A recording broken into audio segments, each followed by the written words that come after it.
My name is Jeanette Bell. I'm 70 years old. You're a puppy. And when I was born, they said I wouldn't live to see my first birthday because I had diphtheria. Wow. I was on life support. This scar reminds me every day. I attended elementary school in New Jersey. I completed high school in Atlanta, Georgia. I was in Atlanta, Georgia during the civil rights movement. That really inspired me. My youngest daughter, Tashita Bibles, was born in Michigan, right outside of Detroit. I've been in Waco 31 years.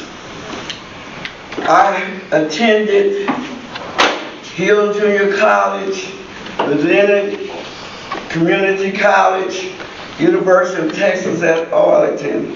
I have several degrees with honors and certificates in youth counseling, substance abuse counseling, mental health, mental retardation, gerontology, law enforcement, corrections, education, among many other degrees. And I've been, like I said, I've been in Waco 31 years. But I'm here today to give you some history about Black History Month. Black History Month is an annual celebration of achievements by African Americans in a time to recognize our central role in the United States history. Also known as African American History Month, the event grew out of Negro History Week, the brainchild of historian and scholar Carter G. Woodson and other prominent African Americans to recognize the overlooked achievements of Black America. The story of Black History Month begins in 1915, a half century after the 13th Amendment abolished slavery in the United States. In September 1915, the Harvard-trained historian Carter G. Woodson and the prominent minister Jesse E. Morgan founded the Association for the Study of Negro Life and History, an organization dedicated to researching and promoting the achievements of Black Americans and other people of African descent. In 1926, Carter G. Woodson, the Harvard scholar, referred to as the father of Black history, and the Association of the Study of Negro Life and History established and sponsored the Negro History Week to focus on the Black contributions to civilization. They chose the second week of February to coincide with the birthdays of Abraham Lincoln and Frederick Douglass, who was born a slave. By the late 1960s, thanks in part to the Civil Rights Movement and growing awareness of Black identity, the Negro History Week had evolved into Black History Month. President Gerald Ford officially designated Black History Month in 1976, calling upon the public to seize the opportunity to honor the too often neglected accomplishments of Black Americans in every endeavor throughout the United States history. Every United States president has designated February as Black History Month and endorsed a theme.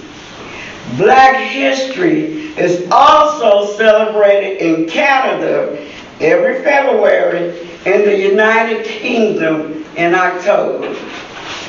Carter G. Woodson was only the second Black American after W.E. Du Bois to earn a doctorate from Harvard University. Carter G. Woodson believe that all black people should be proud of their heritage, and all Americans should understand the overlooked achievements of black Americans. Carter G. Woodson, the son of a former enslaved people, said, "If a race has no history, if it has no worthwhile tradition, it becomes a negligible factor in the thought of the world, and it stands in danger of being exterminated." Each year, the Association of African American Life and History selects a different theme for Black History Month. This year's theme is Black Resistance, to recognize how African Americans have resisted the historic and ongoing oppression of all forms. The theme was chosen in part because of the current politically charged environment around race. Black History Month remains a powerful symbolic celebration, a time for reflection, a time for inspiration, and a time to remind this nation of the contributions African Americans continue to make to this nation. I encourage all of you to become engaged and to do all you can to foster an environment where we all are recognized for our abilities, achievements, and contributions to society. And despite the racist systems and structures and the injustice and inequalities and inequities, African American has found vital and viable ways to thrive, survive, and to provide and to advance in the United States of America.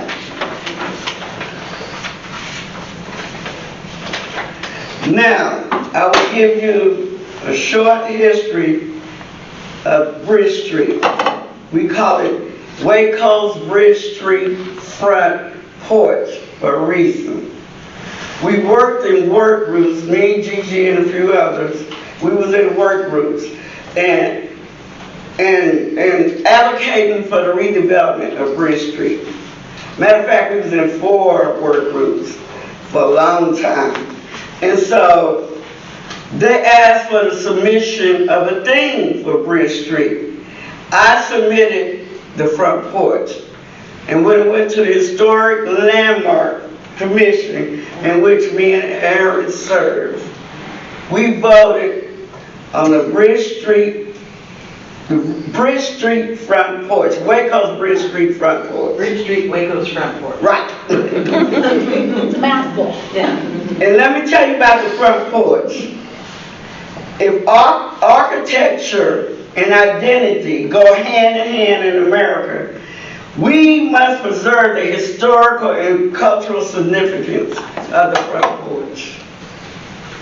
It has shaped our cultural identity, our sense of belonging, and our significance in American history.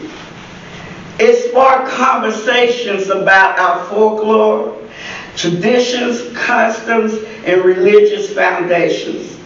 Like a house, the porch work wasn't in the structure or the construction, but how it served our families, our neighborhoods, and our communities. The porch is and will always be a common physical space that has become intricate for the American experience. So, when you leave here today, I would like for you to drive through Bridge Street and look at our front porch. And when you think about front porch, think of the significance and how it brings people together in peace and harmony.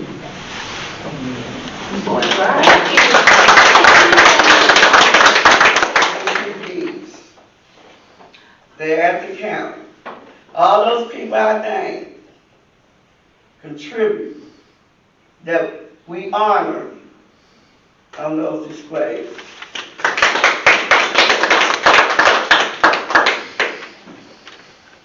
Read the names out so we can. Sure. Now see, you make me go deep now. Let's go deep now. Mr. Gibson's on. Lester Gibson, Oh, yeah. 1949 through 2022. Politics.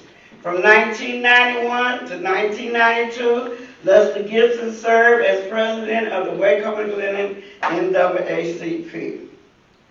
He was the first African American to be elected to countywide office and served as county commissioner for 28 years. Dr. Emma Harrison, 1908 through 2004, education. Harrison began her decades-long career in education at age 16.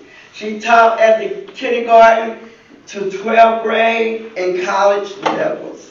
She was the first African American woman elected to the WISD school board in 1976 and served for 12 years.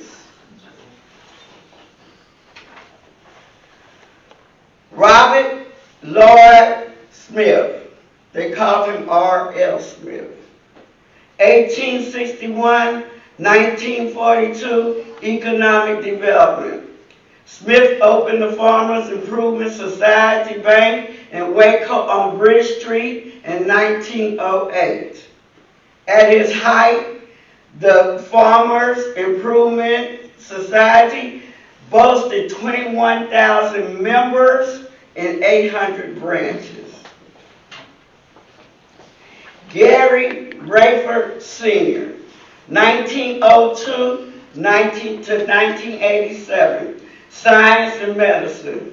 Rayford practiced dentistry in Waco for over 40 years. He was one of 2 African American dentists in Waco at the time he opened his practice. Rayford was the first African American to be elected to the Waco City Council and served for 6 years. Alice Pollard, 1948 to 2019, civic leadership. Pollard joined the Waco Police Department as the first African American female officer in 1970. She also served as a teacher in the Waco ISD for nearly a quarter century. Noah Jackson Jr., 1933 to 2021, sports. Jackson worked for the Department of Veterans Affairs Central Texas Healthcare System for 42 years. He started the first organized football program in East Waco and co-founded the Waco Eastern Little League baseball program. Thomas Wilson Jr., 1931 to 1978, arts and entertainment. Wilson founded the Transition Records in 1955 and worked with artists like John Coltrane. He joined Columbia Records in 1963 as the first African American staff producer in the company's history. So that is all of the people we honored, but we got many, many more. So when you leave out of here, look at the digital display, and it has a lot of African American history on it. Black history is America's history. Man.